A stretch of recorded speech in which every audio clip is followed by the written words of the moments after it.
How's it going, friends, and welcome back to the channel. So before we jump into this week's video, I want to give a bit of a shout out to a relatively new model show in the West Midlands.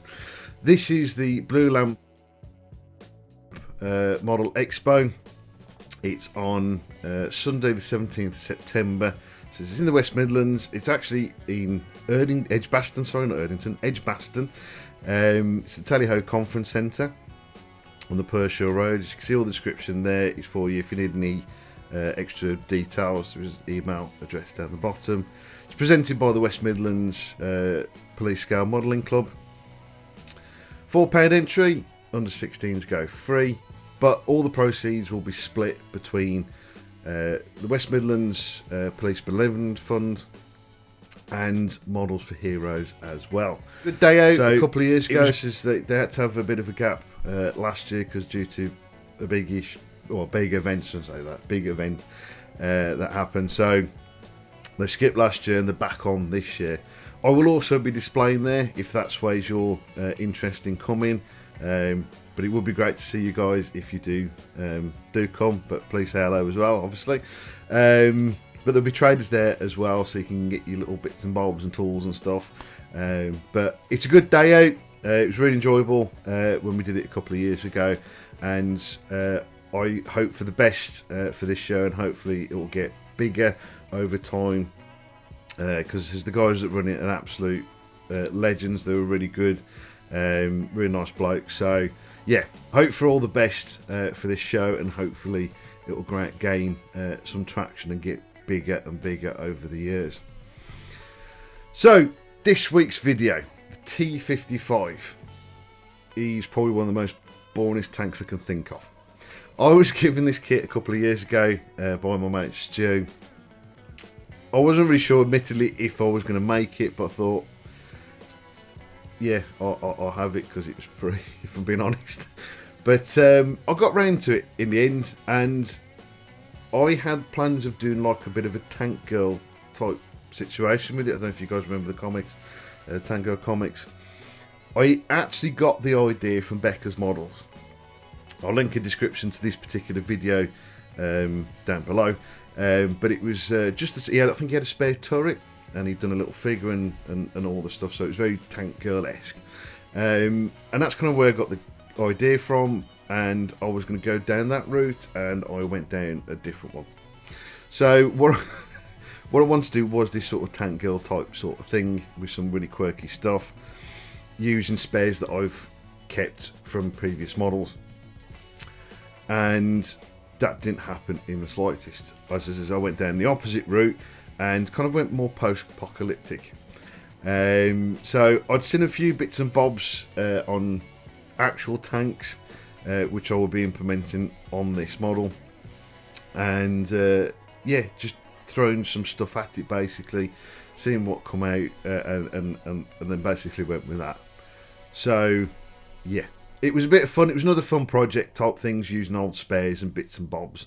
So it's always good to keep your spares, especially the interesting ones, because you never know, you might get bored, find a crap tank or rubbish model or whatever, and you got all these spares, and you can have some fun with it and just make something completely random that doesn't matter, doesn't have to make any sense, and just a bit of a palette, what the hell's that? A palette cleanser. I'm trying to say two words in one there.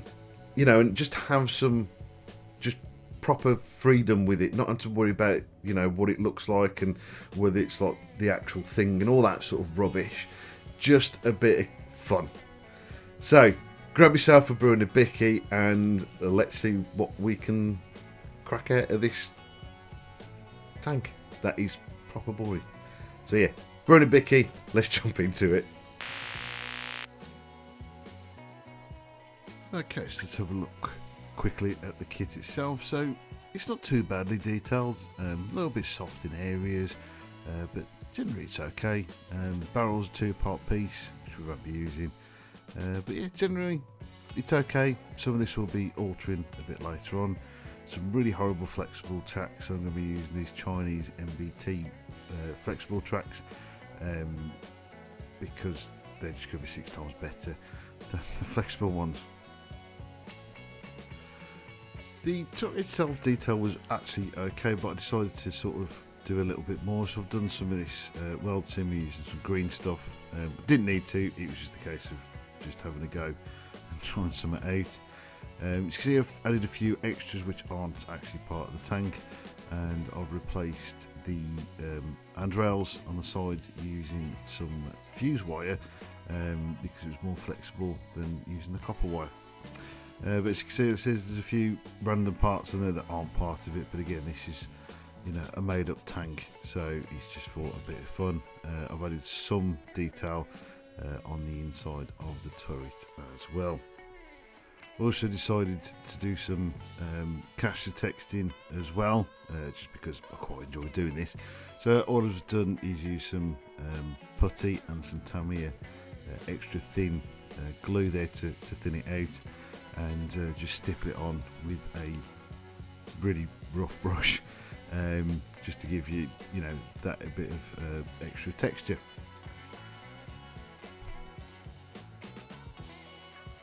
As you can see, that's it all done, and then all I did after that was give it a bit of a light sand to get rid of the really rough pieces that would have been either out of scale or just didn't look very nice. I also added some handles which I used some annealed copper wire and just hammered into a flat piece and bent them into shape. The next thing I did was upgrade the machine gun barrel, which was on this kit was a little knob basically, so I've drilled that out and added a 50 cal barrel, so I'll just cut that off the main body and just use the front part of the barrel and just glued that into place.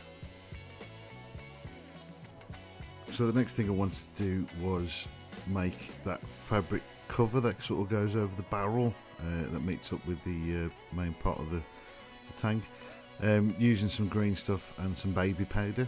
Rolled that out really nicely thin. The baby powder actually helps it from sticking to anything roughly, and what I've done is I've made a little hole in the center of that and put it over the barrel and sort of shaped it to make it relatively look like that fabric covering.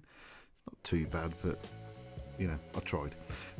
So the other thing I want to do is there's like obviously on the actual tank like this window on the other side, so using the actual window part itself, it was actually filled in, so I dremelled the centre part of that out, stuck it to a piece of acetate and basically cut that out, and relatively roughly, and any of the sharp edges I sanded those down so they were flush with the frame of that window.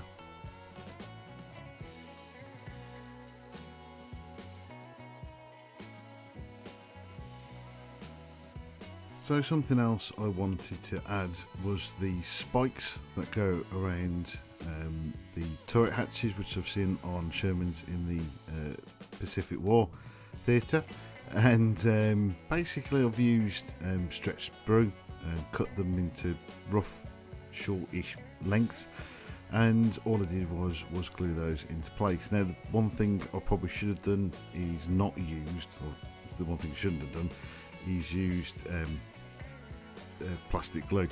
What I should have really done was super glued these into place, because I did have a bit of a game doing this. They didn't really want to stay up half the time, or they just disintegrated because some of them were quite thin. So yeah, if you're going to do this, super glue.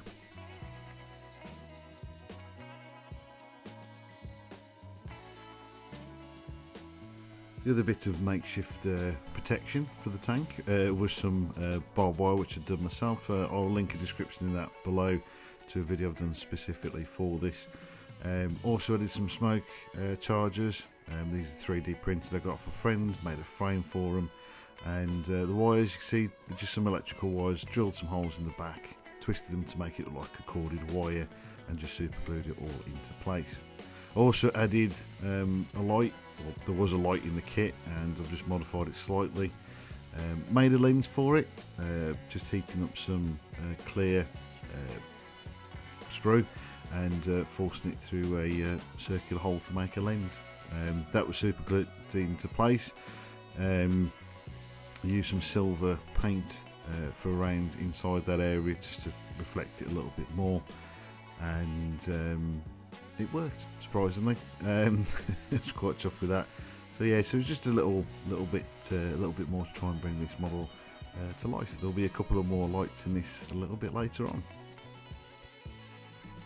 So as we kind of move from outside to inside in this sort of little bit, I've changed the barrel completely.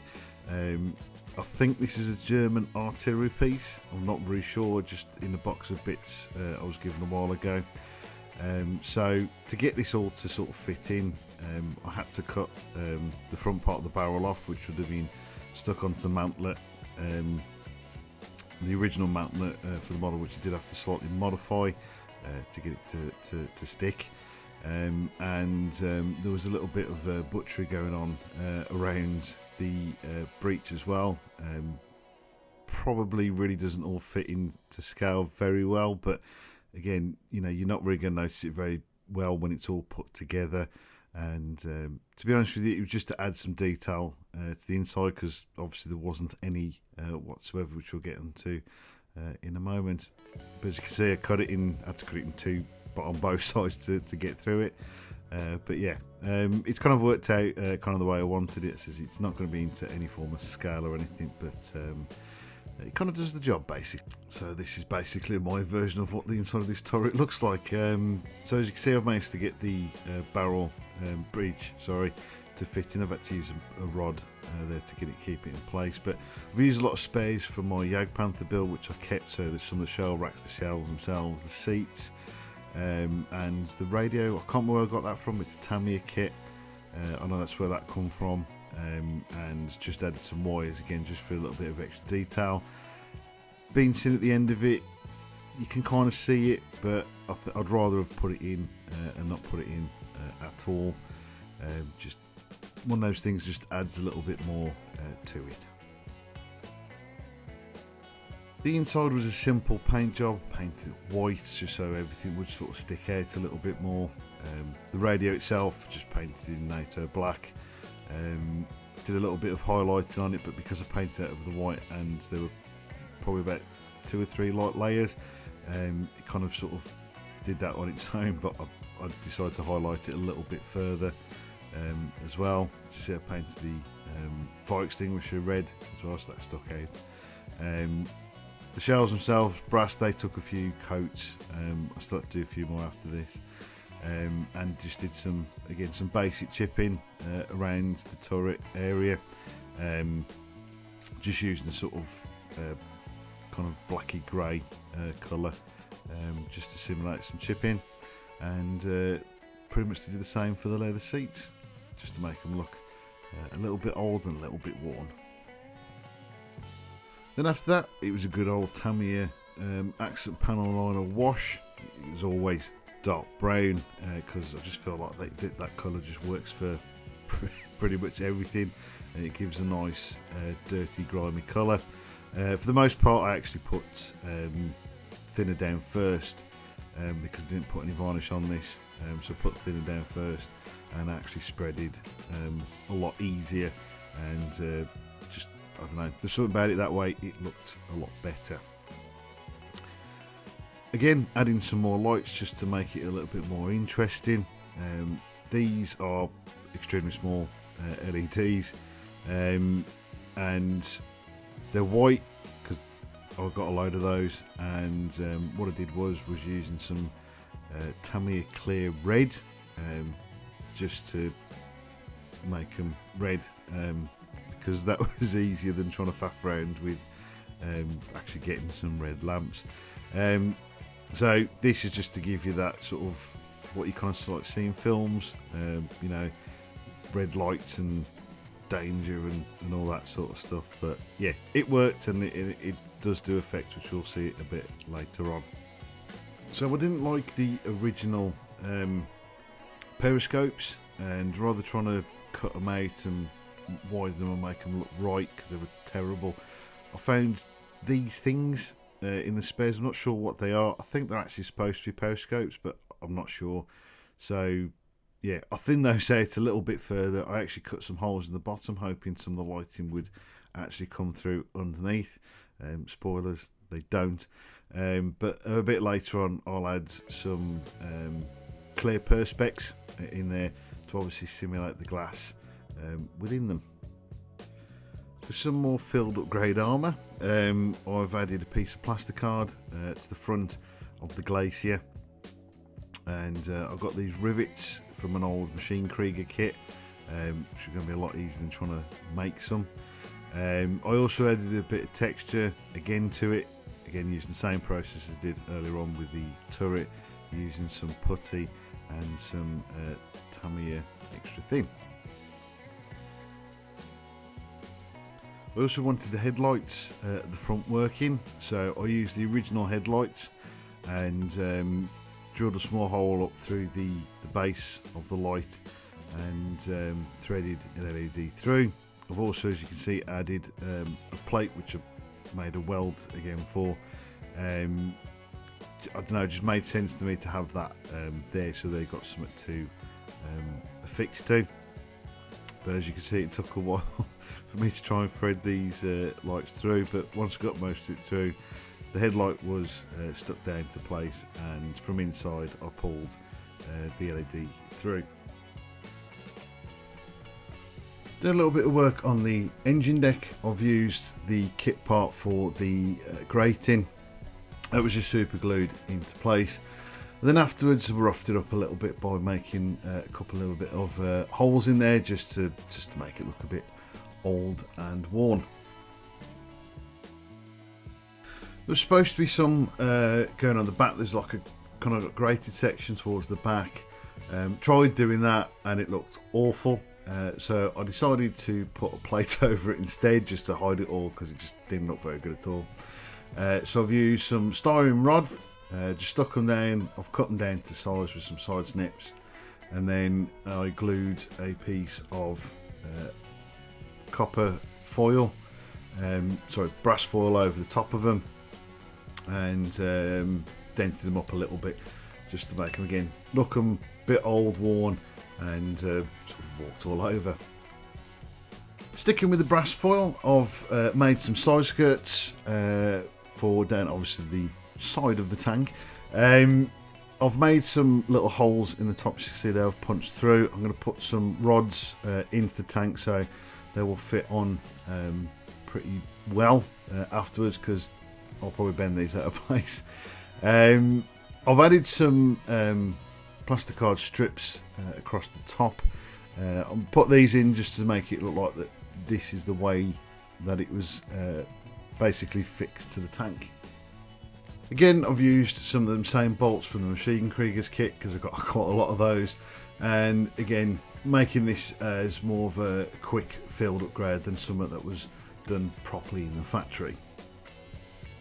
So I then decided to have a bit of a tackle with the tracks, because I wanted to get those out of the way. I was going to use the rubber tracks, but they are terrible, warped, and I couldn't straighten them out no matter how much I tried, so I've had to go with the tracks for Chinese MBT. These actually went together quite well and quickly than I expected them to.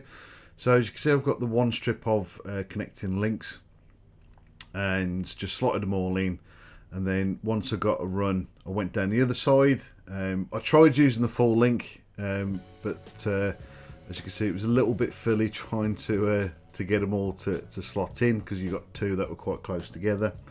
So what I did in the end was I got so far, cut them into shorter sections, and then just kept on working my way up. And because they were in short runs rather than obviously a full length, just to connect them up, I did cut the linking part out and just slotted them together. Once that section was out the way, it was on to moving on to something a little bit funky and fun for the tank. So I had this idea in my head of having a barbecue on the tank. No particular reason why, just thought it would be a little bit of fun. So it went for kind of like a bit of an old school conventional way of making a simple barbecue by using an oil drum. So I had this spare one within the stash and cut it in half with my razor saw, very badly, but actually that worked out in the end to make it, you know, a bit rough. So now my two parts, they look a bit thick and not very realistic, so cracking out the Dremel, and I just thinned out the edges and just blended it all in rather than taking it all out, because that was going to take forever. But just needed the edges just to look thin and, you know, as realistic as possible. So for the grill itself, I just got a bit of copper wire, made a frame, super glued some links onto it to make the grill. I got some brass tubing for a sort of like smokestack, and originally it was going to be a four-legged type barbecue, very classic, but that wasn't really working out, so I made this sort of like kind of like U-shaped frame for it to sit on the back of the tank. Then it was time to sort of start putting everything together to see how the whole tank looked. I have put I didn't end up putting this on in the end, but there's a 40mm grenade launcher, just didn't feel right in the end, and there's some more stowage which we'll look at in another video. But once it was all together, it was time to strip it all back down and ready for some paint.